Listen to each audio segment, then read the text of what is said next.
morning, students. I'm your English teacher, and you all welcome in Morning International School. So, today I'm going to teach you lesson number 6, Seher goes star gazing. The meaning of the star gazing is Tare Dekhna. It's a kind of research or discovery. So, let's continue our chapter.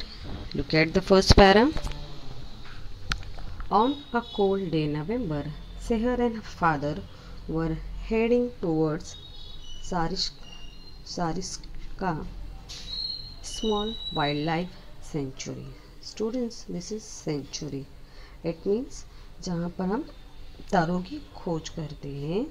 उन्हें actually जाना था Alwar in Rajasthan, but they have to went to the sanctuary. They left Delhi about 3 o'clock 3 बजे के आसपास वो दिल्ली से निकले in the afternoon and hope to cover the 175 kilometre distance in about 5 hours.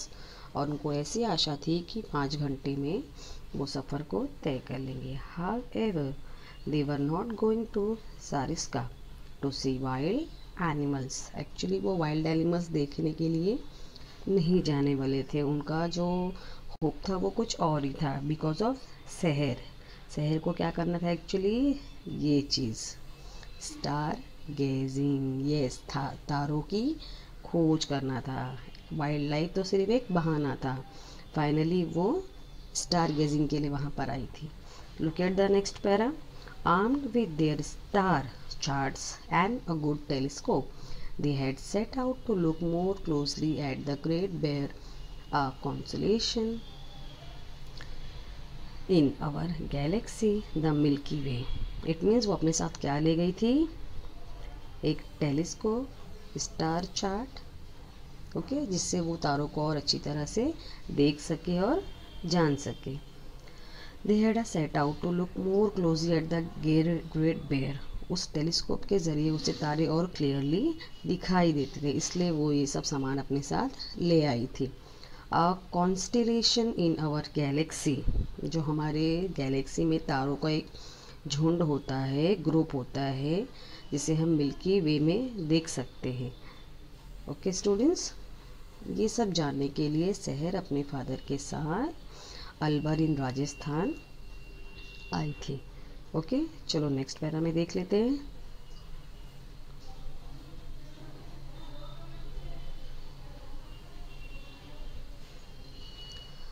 The next one is they reached a dimly lit lodge located just dimly lit lodge. It means ऐसा उन्होंने laws देखा जहाँ पर ज़्यादा रोशनी ना हो रहने के लिए, ताकि वो तारों को और रात को आराम से चमकते हुए देख सकें. This was what they wanted because it means little or no artificial city light would spoil their view of night sky. It means जो आर्टिफिशियल लाइट्स होती है हमारी सिटीज़ की, वो हमारे तारों को देखने की जो क्रिया है, काम है रात में, वो हमें क्लियरली देखने दे, हमें डिस्टर्ब ना करे. शहर सेटअप द टेलीस्कोप को उसने सेट किया and focus it on a cluster of stars. अपना काम उसने शुरू कर दिया, क्लस्टर ऑफ स्टार्स को देखने लगी. After 5 minutes gazing through telescope she gave an excited cry. 5 minute के बाद ही वो एक एक्साइटमेंट के साथ रो कर चिल्ला कर उसने डैडी को बुलाया. Dad look at this, oh it's gone.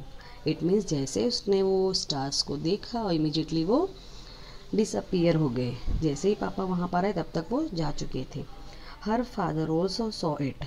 पापा ने भी उसे देखा था. You have just seen a comet Sehar. बेटा, तुमने सिर्फ एक कॉमेट देखा है, ना कि स्टार्स को. Oh yes, I remember reading about it in a science magazine. ये मैंने स्कूल के साइंस मैगजीन में पढ़ा था, टीचर ने हमें पढ़ाया था. It is called a comet. Comet means a shining like a ice ball. It means वो थोड़े सेकेंड के लिए चमकता है आइस बॉल की तरह और वो इमीडिएटली डिसअपियर हो जाता है. That is called comet. Tell me more about comets dad, Sahar said. पापा को उसने क्या कहा कि मुझे कॉमेट्स के बारे में और ज़्यादा डिटेलिंग में आप बताओ।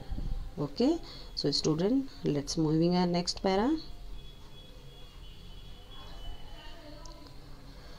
Well, the name comet comes from the Greek word on hair on the head। ये जो comet वर्ड है ये कहाँ से आया है? जो हमारे बाल होते हैं ना सर पर, Greek word hair on the head, उसकी वजह से है। क्योंकि बाल को भी हम काउंट नहीं कर सकते हैं, उसी तरह कॉमेट को भी हम काउंट नहीं कर सकते हैं। That's because they look like stores with fuzzy. It means वो स्टार्स कैसे दिखते हैं कि एक पूरा स्टोरेज रखा हुआ है बहुत सारी चीज़ों का, but it is very unlit. It means वो लाइटिंग बहुत क्लियर नहीं होती है। It's a we can say धुंधला, ये धुंधला धुंधला होता है जो हमें क्लियर दिखाई भी नहीं देता है। फ्रॉम हेड्स और टेल, दोनों साइड से हमें पता भी नहीं चलेगा इसका सर कहाँ है और पूंछ कहाँ है। This is head and tail, तो ये हमें पता ही नहीं चलेगा उसका सर और पूंछ कहाँ है। Which ever way you look at them, आप किसी भी तरह से अगर उसे देखते हो तो भी आपको समझ में नहीं आएगा। They are not really stars, वो एक्चुअली स्टार्स नहीं होते हैं। ओके, वो एक्चुअली में स्टार्स नहीं होते। It's only comet and do not have any their own light, उनकी खुद की लाइट नहीं होती है। They are getting the lights from a sun. Okay, तो वो सन की लाइट की वजह से थोड़ी देर के लिए वो चमकते हैं, but immediately they loss their lights. They reflect the light of the sun just like a moon. Okay, वो भी अपनी लाइट कहाँ से लेते हैं? From the sun just like a moon.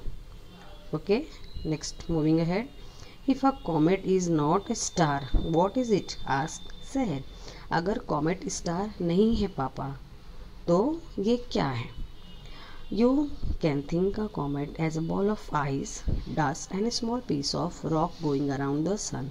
तुम सोच सकती हो कि it's a kind of a small ice ball, एक छोटा सा आइस का बॉल होता है जिसमें थोड़ी सी डस्ट होती है, स्मॉल पीस ऑफ रॉक, कंकड़ पत्थर होते हैं, और they are arounding the sun. When it goes too close to the sun, जैसे ही ये सन के करीब जाते हैं, दे हीट मेल्ट्स, मतलब गर्मी की वजह से, सन की गर्मी की वजह से ये पिघल जाते हैं और डिसअपियर हो जाते हैं। And great clouds of gas and dust go streaming behind it, उसके पीछे ही वो क्लाउड का जो गंदगी होती है, डस्ट होती है, वो उसके पीछे पीछे चलती रहती है। This is what appears to be tail, fuzzy head of the comet, जिसकी वजह से हमें उसका टेल और हेड दिखाई नहीं देता है और it looks like a shining star, but actually it is only a comet. Most people have never seen